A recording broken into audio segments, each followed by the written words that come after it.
Sir 22 lakh बच्चे, रोज 18 घंटे की मेहनत, एक 3 घंटे का एग्जाम, लेकिन एक कैमरा फोन, व्हाट्सएप पर एक मैसेज, टेलीग्राम पर एक पीडीएफ, रात 2 बजे पेपर लीक, सब खत्म, स्टूडेंट की सारी मेहनत बर्बाद। Therefore, sir, I rise today to speak wholeheartedly in support of the students of India and to welcome the Public Examination Amendment Bill 2026. Sir, paper leak जैसी सीरियस बीमारी का परमानेंट इलाज करना होगा।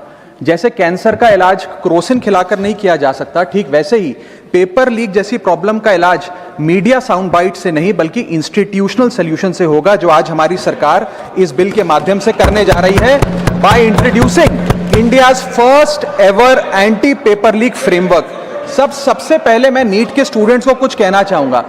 आपका गुस्सा जस्टिफाइड है, आपकी पेन रियल है और आपको एग्जामिनेशन सिस्टम से जो कंप्लेंट है वो कंप्लेंट भी जेन्युइन है। Your voice matters. और जब आपने अपनी चिंता व्यक्त करी, अपना दर्द बताया, when you demanded, the honourable prime minister heard that demand, not just as a prime minister but also as a guardian, परिवार के मुखिया की तरह उस बात को सुना। Students demanded, government acted, historic decisions taken, systems changed. Sir, जब एक स्टूडेंट नीट जैसे पब्लिक एग्जाम की प्रिपरेशन करता है तब वो अकेला तैयारी नहीं करता, उसका पूरा परिवार प्रिपरेशन करता है। मां अपनी छोटी छोटी जरूरतें रोक देती है, घर का बजट कम करती है, पिता फैमिली की सेविंग्स को कोचिंग फीस, रेंट और टेस्ट सीरीज पे खर्च करता है, फैमिलीज को लोन तक लेना पड़ता है और स्टूडेंट खुद कोटा, जयपुर, चंडीगढ़, दिल्ली, पटना जैसे शहरों में जाकर घर से दूर रहता है, दिन में 18-18 घंटे पढ़ता है, रात 2 बजे तक पढ़ाई करता है और फिर अलार्म लगाकर सुबह 5 बजे क्लासेस के लिए उठ जाता है। परिवार से दूर, कोई सोशल लाइफ नहीं, कोई त्योहार फेस्टिवल नहीं, सोशल मीडिया, फ्रेंड से दूर और अपनी स्लीप और अपनी हेल्थ से भी कॉम्प्रोमाइज करता है, क्योंकि उसे पता है कि जब वो पेपर लिखेगा तो सिर्फ पेपर नहीं, अपनी फैमिली के लिए एक बेटर फ्यूचर लिखने जा रहा है। और फिर एक दिन एग्जाम की तारीख पर उसे पता लगता है कि 3 साल से वो जिस पेपर की तैयारी कर रहा था वो पेपर किसी ने पहले ही पैसे देकर हासिल कर लिया, पेपर लीक हो गया। और इस समय सर सिर्फ पेपर लीक नहीं होता, उस स्टूडेंट का मेहनत, उसकी ड्रीम्स, उसकी सेल्फ बिलीफ, उसका ट्रस्ट, उसकी एस्पिरेशंस, ये सब लीक होती हैं और उसकी मेंटल और फिजिकल हेल्थ पे असर पड़ता है। I understand that pain sir, because मैं खुद भारत के अभी कुछ साल पहले ही भारत के एक पब्लिक एग्जामिनेशन सिस्टम का स्टूडेंट रहा, चार्टर्ड अकाउंटेंसी का। And sir, because I have spent enough time in this house critiquing the government, I have earned the right to say my next sentence with full conviction and sincerity कि जब बात students की आई, when it came to our students and the youth of India, the government heard, the government actioned and the government delivered. Students का feedback लिया, students की demands को honour किया और ये डेमोन्स्ट्रेट किया कि सरकार स्टूडेंट्स के साथ खड़ी है। जिस उम्मीद के साथ स्टूडेंट्स ने अपनी मांग प्राइम मिनिस्टर साहब के सामने रखी, उस चिंता को, उस दर्द को समझते हुए तमाम एक्शन लिए गए, तमाम स्टेप्स लिए गए, जैसे कि शॉर्ट टर्म और long term steps. Number 1, paper leak के बाद इमीडिएटली री एग्जाम कराया गया ताकि साल बर्बाद ना हो। जांच सीबीआई को सौंपी, एसआईटी का गठन हुआ, स्पेशल इन्वेस्टिगेशन टीम, जिसने 13 लोग मेन किंगपिन समेत गिरफ्तार किए। मात्र 75 दिन में, आज से 2 दिन पहले जब 75 दिन पूरे हुए जांच के, चार्जशीट भी फास्ट ट्रैक कोर्ट में दर्ज करा दी गई, जांच को महीनों सालों लटकाया नहीं।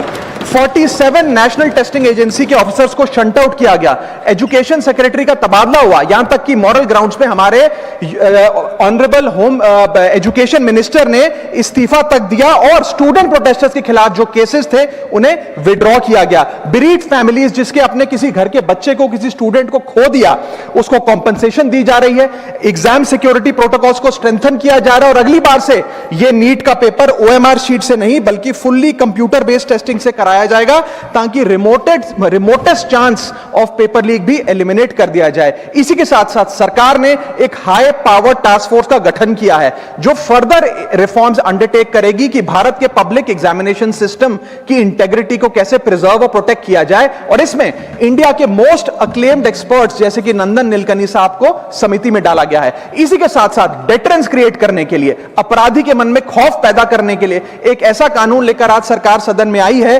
जिसके पास होने के बाद कोई अपराधी सपने में भी यदि पेपर लीक करने का सोचेगा तो उसकी रूह कांप जाएगी।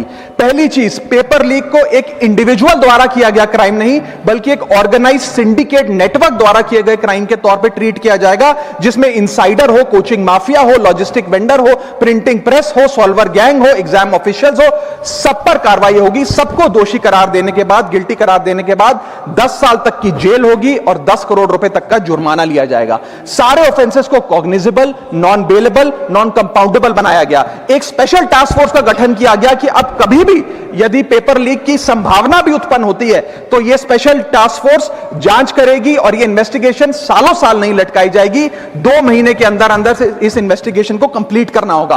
और इसी के साथ साथ फास्ट ट्रैक कोर्ट्स का गठन किया जो ये इंश्योर करेंगे कि इसमें स्पीडी ट्रायल हो, डे टू डे ट्रायल हो, स्पेशल पब्लिक प्रोसिक्यूटर होगा, 3 महीने में पनिशमेंट सुनाई जाएगी। सर मैं बता दूं, हमारे देश में fast track courts heinous crimes के लिए बने हैं, जैसे कि क्राइम्स अगेंस्ट वुमेन, रेप और पॉस्को जैसे अपराध के लिए। आज हमने पेपर लीक को उस हिनियस क्राइम्स की कैटेगरी में ला खड़ा किया है सर। इसी के साथ साथ सर इंस्टीट्यूशनल और systematic reforms will demonstrate zero tolerance towards paper leak, और इससे भारत की इंडियन पब्लिक एग्जामिनेशन सिस्टम की इंटेग्रिटी को हम प्रिजर्व और प्रोटेक्ट कर पाएंगे। ये सब इसलिए हुआ because sir there is nothing more important than the students and their future. Sir their voices mattered, their voices were heard and systematic and systemic changes have been brought in. उनकी आवाज को, students की आवाज को कोई political challenge नहीं बल्कि एक परिवार की भीतर की चिंता की तरह समझकर, जैसे घर के बच्चे घर के बड़े से अपनी चिंता व्यक्त करते हैं, दर्द व्यक्त करते हैं, डिमांड्स रखते हैं, ठीक वैसे ही सरकार ने ये तमाम फीडबैक लेते हुए एक्शन लिया। Sir Benjamin Franklin American philosopher, statesman, diplomat रहे, उन्होंने कहा था well done is better than well said. सालों तक इस देश में पेपर लीक होता आया लेकिन सिर्फ डिस्कशन और सिर्फ साउंड बाइट हुई। आज एक्शन हो रहा है, सिस्टमैटिक रिफॉर्म्स आ रहे हैं और भारत का पहला एंटी पेपर लीक फ्रेमवर्क बनके तैयार है और आपके सामने है। सर इसी के साथ साथ पेपर लीक किसी एक पार्टी का, किसी एक सरकार का ऑफिसर या मिनिस्ट्री की देन नहीं है और ये कोई 2026 का फिनोमेना भी नहीं है। सर मैं बता दूं कि सर जब बात अकाउंटेबिलिटी की हो, मोरालिटी की हो, जवाबदेही की हो, तो इसलिए जब बात अकाउंटेबिलिटी की हो, मोरालिटी की हो, जवाबदेही की हो, तो सर ये इससे तय नहीं होना चाहिए कि पेपर लीक कौन से राज्य में हुआ, कौन सी मिनिस्टर के अंडर हुआ, कौन सी पार्टी में हुआ, क्योंकि ये एक पैन इंडिया ऑर्गेनाइज्ड क्राइम है, क्रॉनिक डिजीज है। मैं ये बात इसलिए कह रहा हूं क्योंकि 19 जुलाई 2026 को, आज से मात्र 10 दिन पहले, पंजाब के अंदर एक फार्मेसी ऑफिसर रिक्रूटमेंट का एग्जाम हुआ। उसमें मैसिव इरेगुलरिटीज देखी गई, ब्लूटूथ डिवाइसेस के माध्यम से लाइव चीटिंग चल रही थी और चीटिंग सिंडिकेट वो चीटिंग फैसिलिटेट कराने के लिए 13 लाख रुपए का रेट चार्ज कर रहा था। यही नहीं सर, आम आदमी पार्टी की सरकार जब पंजाब में बनी तब से अभी तक नायब तहसीलदार के एग्जाम में इरेगुलरिटीज देखी गई और लार्ज स्केल चीटिंग हुई। पंजाब स्टेट एजुकेशन बोर्ड में 12वीं क्लास का इंग्लिश का पेपर लीक हुआ, पीएसटीटी स्कूल टीचर रिक्रूटमेंट का एग्जाम का पेपर लीक हुआ, पीएसएसबी के ग्रुप ऑफिसर के रिक्रूटमेंट का एग्जाम लीक हुआ, एग्रीकल्चरल डेवलपमेंट ऑफिसर के रिक्रूटमेंट का एग्जाम लीक हुआ और एक्साइज और टैक्सेशन इंस्पेक्टर की रिक्रूटमेंट की मेरिट की लिस्ट जब आई तो उसमें फर्जी नाम डाल के जारी कर दिया गया। सर मैं आ रहा हूं, अब मैं कांग्रेस में आ रहा हूं। आप कांग्रेस का सुनिए सर, ये मेरा समय खराब कर रहे हैं। आप बोले ना, बोले आप बोले। सर जब सर कांग्रेस की कर्नाटक में सरकार है, इसी साल जनवरी 2026 में एसएसएलसी का पेपर हुआ। इसी साल कर्नाटक में कांग्रेस की सरकार के अंडर एसएसएलसी का पेपर हुआ, पेपर लीक हुआ और वो पेपर ऑनलाइन 200 रुपए में स्टूडेंट्स को बेचा जा रहा था। हिमाचल प्रदेश में HP state selection commission recruitment exam का पेपर कांग्रेस के कार्यकाल में लीक हुआ। अब आप सुनिए सबसे चौंका देने वाली घटना, सर सबसे शॉकिंग और सैड बात यह है कि 2016 में कर्नाटक में जब कांग्रेस की सरकार थी तब वहां पे 12वीं कक्षा का प्री यूनिवर्सिटी कॉलेज का 12th का केमिस्ट्री का पेपर लीक हुआ। ये क्लासरूम का पेपर नहीं था सर, ये स्टेट बोर्ड एग्जाम था। ये स्टेट का एग्जाम जब पेपर लीक हुआ, बच्चे एग्जाम देकर घर आ गए, पता लगा पेपर लीक हो गया, पेपर कैंसिल कर दिया। 20 दिन बाद री एग्जाम कराया गया, री एग्जाम का पेपर भी लीक हो गया और उसके बाद रात को 3:30 बजे वो पेपर व्हाट्सएप पे घूम रहा था, री एग्जाम को भी कैंसिल करना पड़ा। इसके बाद जब जांच हुई, स्टेट सीआईडी ने जांच करी तो 3 लोगों को अरेस्ट किया, जिसमें कर्नाटक सरकार के मेडिकल एजुकेशन मिनिस्टर डॉक्टर शरण पाटिल का पीए खुद शामिल था। पीए 10-10 लाख रुपए लेकर पेपर लीक कर रहा था। उसके बाद जब मंत्री जी से पूछा गया कि आप इस्तीफा क्यों नहीं देते, आपकी मॉरल और डायरेक्ट जिम्मेदारी बनती है, आपके दफ्तर का आपका पीए पेपर लीक कर रहा है, आप क्यों नहीं इस्तीफा देते, तो उन्होंने कहा कि there is no question of resigning, अगर कुछ गलत हुआ है तो वो मेरे पीए का पर्सनल मैटर है, उसकी पर्सनल लाइफ है। वहां सर ऑफिस गवर्नमेंट का, डेजिग्नेशन गवर्नमेंट की, एक्सेस गवर्नमेंट का, बट अरेस्ट की बात आई तो पर्सनल लाइफ का मैटर है। और आयरनी देखिए, आज 2026 में कर्नाटक में फिर कांग्रेस की सरकार है और डॉक्टर शरण पाटिल फिर मंत्री हैं और उसी विभाग के मंत्री हैं, मेडिकल एजुकेशन विभाग के मंत्री। ये है स्टैंडर्ड ऑफ अकाउंटेबिलिटी।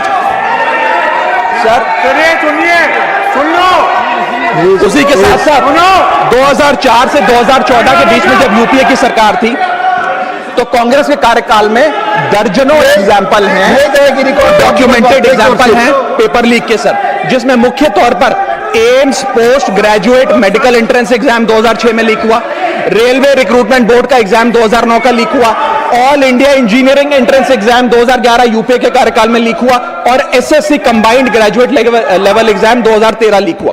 सर इस पीरियड में उस समय की यूपीए सरकार ने क्या किया? कोई अकाउंटेबिलिटी एस्टैब्लिश करी, कोई एग्जाम सिक्योरिटी आर्किटेक्चर को ओवरऑल करने के लिए कोई कानून लाए, कोई dedicated anti paper leak law लाए?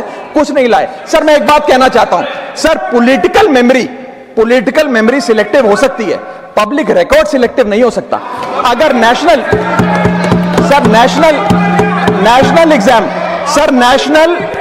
एग्जाम का पेपर लीक अगर नेशनल क्राइसिस है, जो कि है, तो सर ऑपोजिशन रूल्ड स्टेट का पेपर लीक एक लोकल इंसिडेंट कैसे हो सकता है? सर स्टूडेंट में तो फर्क नहीं होता। अगर नीट के स्टूडेंट्स का पेन जेन्युइन है, जो कि जेन्युइन है, तो सर पंजाब के फार्मेसी एग्जाम के स्टूडेंट्स का और कर्नाटक के एसएलसी एग्जाम के स्टूडेंट्स का पेन भी जेन्युइन है। स्टूडेंट का पेन पार्टी देखकर चेंज नहीं होता और ठीक उसी तरह रिफॉर्म और अकाउंटेबिलिटी भी पार्टी देखकर चेंज नहीं हो सकती। अब मैं स्टूडेंट्स के बारे में कुछ कहना चाहता हूं। सर देयर वॉइस मैटर्स, उनकी मांगे जायज हैं। सर स्टूडेंट्स द्वारा प्रोटेस्ट करना, सवाल पूछना, डिमांड रेस करना, कोर्ट जाना, पीसफुल मार्च निकालना, ये सब उनका संवैधानिक अधिकार है और ये करना भी चाहिए। लेकिन सर स्टूडेंट का प्रोटेस्ट स्टूडेंट का रहे, किसी पॉलिटिकल पार्टी की रैली ना बन जाए। वे अपना माइक किसी को आउटसोर्स ना करे, क्योंकि सर स्टूडेंट की लड़ाई तो एग्जाम सिस्टम को सिक्योर बनाने की है, नेताओं की लड़ाई अपनी सोशल मीडिया रीच बढ़ाने की है। सर जब पॉलिटिकल लीडर्स प्रोटेस्ट के टाइम पर बैरिकेड के आगे स्टूडेंट को भेज खुद कैमरे की सेफ साइड पे रहें, तो उनसे पूछिए कि रिस्क मेरा और रील तुम्हारी, ये पार्टनरशिप कैसी? सर स्टूडेंट का मूवमेंट स्टूडेंट के फ्यूचर के लिए है, किसी फ्लॉप पॉलिटिकल पार्टी के कमबैक के लिए नहीं है सर। और जो पॉलिटिकल पार्टी के अपने खुद के फ्यूचर का अता पता नहीं, वो स्टूडेंट के फ्यूचर की क्या लड़ाई लड़ेगी? सर स्टूडेंट्स को जस्टिस चाहिए, पॉलिटिकल पार्टी को फुटेज। स्टूडेंट को एग्जाम सिक्योर करना है, पॉलिटिकल पार्टी को वायरल क्लिप। स्टूडेंट का सवाल फ्यूचर का है, नेता का कैलकुलेशन अगले इलेक्शन का। इसीलिए मैं ऑपोजिशन पार्टीज को कहना चाहता हूं, don't use students emotion for your political promotion. ये लड़ाई बीजेपी वर्सेस कांग्रेस नहीं है, ये लड़ाई मेरिट वर्सेस माफिया की है, मेहनत वर्सेस सेटिंग की है। और सर एक बात और, सर आज हमारे स्टूडेंट्स पर पढ़ाई का बहुत स्ट्रेस है। हमारे समाज ने, हमारी सोसाइटी ने आज बच्चों का, क्योंकि हम बेस्ट चाहते हैं, अपनी बच्चों से पढ़ाई संबंधित एक्सपेक्टेशन को प्रेशर में बदल दिया है। और ये प्रेशर सर स्कूल से ही शुरू हो जाता है। जब बच्चा 10वीं क्लास का बोर्ड का एग्जाम दे रहा होता है तो बोला जाता है ये क्रिटिकल ईयर है, अच्छे मार्क्स लाने हैं, नहीं तो स्ट्रीम नहीं मिलेगी, पूरा करियर बर्बाद हो जाएगा। 12वीं क्लास में जाता है तो प्रेशर और बढ़ता है, बोला जाता है ये लाइफ का टर्निंग पॉइंट है, आगे की जिंदगी कैसे डिसाइड होगी। जेई, नीट, सीयूईटी, तमाम एंट्रेंस एग्जाम की तैयारी का प्रेशर अलग। और सर जब कॉलेज पहुंचता है तो एक अलग ही लेवल का प्रेशर होता है।